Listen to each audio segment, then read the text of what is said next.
জানিয়ে দিব এই মুহূর্তে আমাদের হাতে এসেছে বাংলাদেশের গুরুত্বপূর্ণ আপডেট সংবাদের শিরোনাম।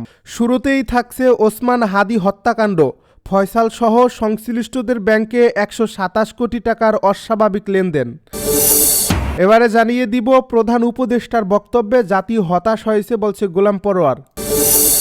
এদিকে দীপু চন্দ্র ও শিশু আয়েশাকে পুড়িয়ে হত্যার নিন্দা ও প্রতিবাদ হেফাজতের। আরও থাকছে নির্বাচন কমিশনের নিবন্ধন সনদ পেল আমজনতার দল। সব শেষে জানিয়ে দিব ফেনী 1 আসনে বেগম খালেদা জিয়ার পক্ষে মনোনয়নপত্র সংগ্রহ। এতক্ষণ শুনছিলেন হাতে থাকা আপডেট সংবাদের শিরোনাম, এবারে বিস্তারিত। তবে তার আগে অনুরোধ রইল ভিডিওটিতে একটি লাইক এবং কমেন্ট করে জানিয়ে দিন ভিডিও সম্পর্কে আপনার মূল্যবান মতামত। আরও জানিয়ে দিন ভিডিওটি কোথা থেকে দেখছেন বা কোন জেলা থেকে দেখছেন। ফয়সাল সহ সংশ্লিষ্টদের ব্যাংকে 127 কোটি টাকার অস্বাভাবিক লেনদেন। ইনকিলাব মঞ্চের আহ্বায়ক শরীফ ওসমান বিন হাদি হত্যাকাণ্ডের ঘটনায় মূল অভিযুক্ত ফয়সাল করিম মাসুদ ও তার স্বার্থ সংশ্লিষ্টদের ব্যাংক হিসেবে 127 কোটি টাকার অস্বাভাবিক লেনদেনের তথ্য পেয়েছে সিআইডি। রোববার এক বিজ্ঞপ্তিতে বিষয়টি জানিয়েছেন সিআইডির অতিরিক্ত বিশেষ পুলিশ সুপার আবু তালেব। বিভিন্ন আইনশৃঙ্খলা রক্ষাকারী বাহিনী ও গোয়েন্দা সংস্থা থেকে প্রাপ্ত তথ্য পর্যালোচনা ও বিশ্লেষণ করে প্রাথমিকভাবে সিআইডি এই অস্বাভাবিক লেনদেনের তথ্য পেয়েছে। এর প্রেক্ষিতে ইতিমধ্যে মানি লন্ডারিং প্রতিরোধ আইন 2012 অনুযায়ী ফয়সাল সহ তার স্বার্থ সংশ্লিষ্ট ব্যক্তিদের অর্থ পাচার সংক্রান্ত অনুসন্ধান কার্যক্রম শুরু করছে সিআইডি। এ বিজ্ঞপ্তিতে সিআইডি জানায়, গত 12 ডিসেম্বর দুপুরে ঢাকার পুরানা পল্টনের বক্স কালভার্ট রোডে ওসমান হাদি মাথায় গুলিবিদ্ধ হওয়ার খবর পাওয়ার পর সিআইডি এ ঘটনার নানা দিক নিয়ে ছায়া তদন্ত শুরু করে। ঘটনাস্থলে দ্রুততম সময়ে ক্রাইম সিন ইউনিটের উপস্থিতি, সিসিটিভি ভিডিও ফুটেজ সংগ্রহ এবং ঘটনাস্থল থেকে ঘাতকের ব্যবহৃত গুলির খোসা উদ্ধার ও পরবর্তীতে উদ্ধার করা বিভিন্ন আলামত, ফরেনসিক পরীক্ষা সহ চাঞ্চল্যকর এ হত্যাকাণ্ডের নানা দিক নিয়ে নিরলস কাজ করে যাচ্ছে সিআইডি। এরই ধারাবাহিকতায় বিভিন্ন সূত্রে প্রাপ্ত ব্যাংক হিসেবের তথ্য নিয়ে মানি লন্ডারিং অনুসন্ধান কার্যক্রম শুরু করছে সিআইডি। এতে আরও বলা হয়, ওসমান হাদি হত্যাকাণ্ডের মূল অভিযুক্ত ফয়সাল করিম মাসুদ ওরফে দাউদ খান ওরফে রাহুল এখনও গ্রেপ্তার না হলেও মামলার আলামত গোপন ও অভিযুক্তকে পালাতে সহায়তার অভিযোগে তার পরিবারের সদস্যসহ একাধিক সহযোগীকে গ্রেপ্তার করছে আইনশৃঙ্খলা রক্ষাকারী বাহিনী। গ্রেপ্তার অভিযানের সময় প্রাপ্ত বিভিন্ন ব্যাংকের চেক বইয়ের তথ্য সিআইডি গুরুত্ব নিয়ে পর্যালোচনা ও বিশ্লেষণ শুরু করে। এতে দেখা যায় অভিযুক্ত ও তার স্বার্থ সংশ্লিষ্ট ব্যক্তি ও প্রতিষ্ঠানের বেশ কিছু চেক বইয়ে বিভিন্ন পরিমাণ অর্থের কথা উল্লেখ রয়েছে। চূড়ান্ত লেনদেন সম্পন্ন না হওয়ায় এসব রেকর্ডের সমষ্টিগত মূল্য প্রায় 218 কোটি টাকা। তবে সিআইডির প্রাথমিক বিশ্লেষণে দেখা যায়, অভিযুক্ত ও তার সংশ্লিষ্ট ব্যক্তি ও প্রতিষ্ঠানের বিভিন্ন ব্যাংক হিসেবে 127 কোটি টাকার বেশি অস্বাভাবিক লেনদেন হয়েছে, যা মানি লন্ডারিং, সংঘবদ্ধ অপরাধ এবং সন্ত্রাসী কার্যক্রম সংক্রান্ত অর্থায়নের সঙ্গে সম্পৃক্ত হতে পারে। বিষয়টি আমলে নিয়ে সিআইডি মানি লন্ডারিং বিষয়ে পৃথক অনুসন্ধান কার্যক্রম শুরু করছে। সিআইডি আরও জানায়, মূল অভিযুক্ত ফয়সাল ও তার স্বার্থ সংশ্লিষ্ট ব্যক্তি ও প্রতিষ্ঠানের বিভিন্ন ব্যাংক অ্যাকাউন্টে থাকা প্রায় 65 লাখ টাকা রাষ্ট্রের অনুকূলে দ্রুততম সময়ে যেন বাজেয়াপ্ত করা যায়, সেজন্য যথাযথ আইনি ব্যবস্থা গ্রহণ করছে সিআইডি। প্রধান উপদেষ্টার বক্তব্যে জাতি হতাশ হয়েছে বলছে গোলাম পরোয়ার। বাংলাদেশ জামায়াতে ইসলামীর সেক্রেটারি জেনারেল অধ্যাপক মিয়া গোলাম পরোয়ার বলেছেন, শহীদ শরীফ ওসমান হাদির জানাজায় প্রধান উপদেষ্টার বক্তব্যে সুনির্দিষ্ট করে বিচারের ব্যাপারে কিছু না বলায় হতাশ হয়েছে জাতি।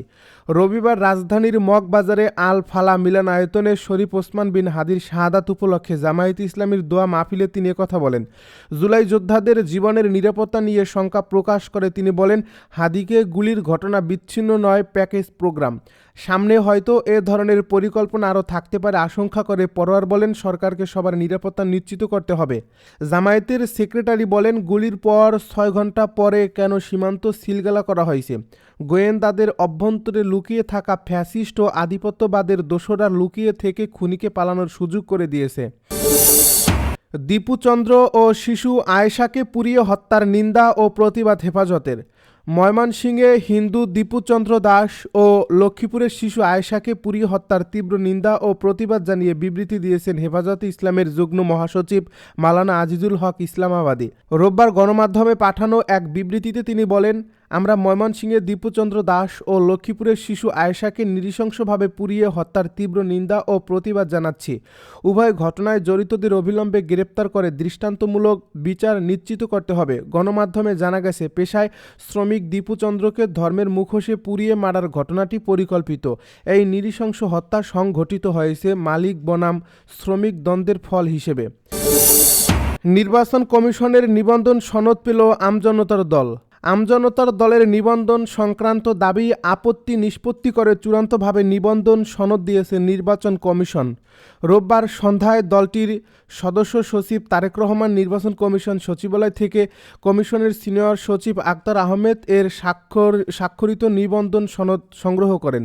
এর আগে দুটি দাবি আপত্তির বিষয়ে গত 15 ডিসেম্বর শুনানি করে নির্বাচন কমিশন।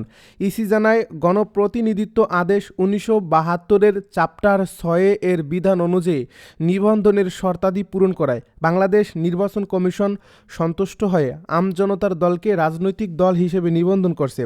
উল্লেখ্য, গত 4 ডিসেম্বর নির্বাচন কমিশনের সিনিয়র সচিব আক্তার আহমেদ জানিয়েছিলেন, নিবন্ধন পাওয়ার শর্ত পূরণ করায় তারেকের আমজনতার দলকে নিবন্ধন দেওয়ার নীতিগত সিদ্ধান্ত নেওয়া হয়েছে।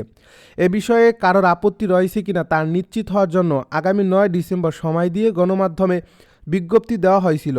নির্ধারিত সময়ে আপত্তি আসায় দলটির শুনানি করে সন্তুষ্ট হয়ে নিবন্ধন দিল নির্বাচন কমিশন। এর আগে রাজনৈতিক দল হিসেবে নিবন্ধন না পাওয়ায় গত নভেম্বরের শুরুতে আগারগাঁওয়ে ইসি ভবনের প্রধান ফটকের সামনে আমরণ অনশন শুরু করেন তারেক রহমান। তিনি তখন সংবাদ মাধ্যমকে বলেছিলেন, নিবন্ধনের সব যোগ্যতা পূরণ করা হলেও তার দলকে নিবন্ধন দিচ্ছে না ইসি। বিভিন্ন সময়ে অন্তর্বর্তী সরকারের সমালোচনা করায় আমজনতার দল নিবন্ধন পাচ্ছেন না বলেও অভিযোগ করেন তিনি। ফেনী 1 আসনে বেগম খালেদা জিয়ার পক্ষে মনোনয়নপত্র সংগ্রহ। ত্রয়োদশ জাতীয় সংসদ নির্বাচনের জন্য ফেনী 1 আসন থেকে বিএনপি চেয়ারপারসন বেগম খালেদা জিয়ার পক্ষে মনোনয়নপত্র সংগ্রহ করেছেন বিএনপির নেতারা।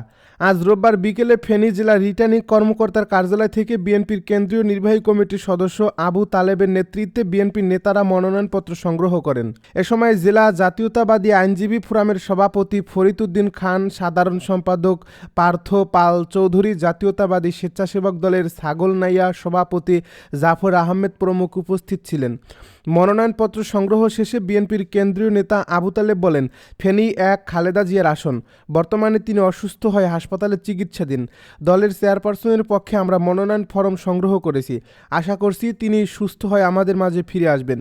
ফেনী জেলা প্রশাসক ও জেলা রিটার্নিং কর্মকর্তা মনিরা হক বলেন, 11 ডিসেম্বর নির্বাচন কমিশনার ত্রয়োদশ জাতীয় সংসদ নির্বাচনের তফসিল ঘোষণা করেন। তফসিল ঘোষণার পর ফেনী 1, ফেনী 2 ও ফেনী 3 এই 3 আসনে প্রার্থীরা তাদের মনোনয়নপত্র সংগ্রহ শুরু করেন। গত 10 দিনে ফেনীর 3টি আসনে 16 জন মনোনয়নপত্র সংগ্রহ করেছেন।